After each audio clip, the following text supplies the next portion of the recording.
Hi friends.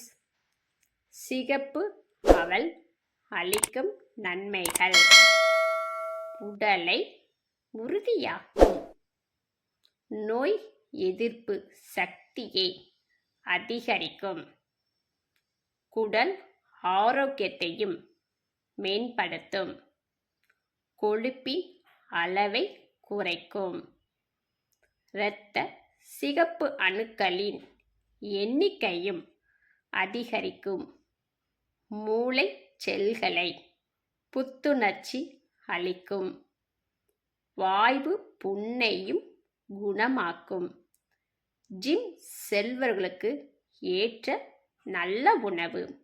இது போன்ற பயனுள்ள ஹெல்த் டிப்ஸ் தெரிந்து கொள்ள நம்ம சேனலுக்கு சப்போர்ட் பண்ணுங்க. மறக்காமல் லைக் அண்ட் ஷேர் பண்ணுங்க.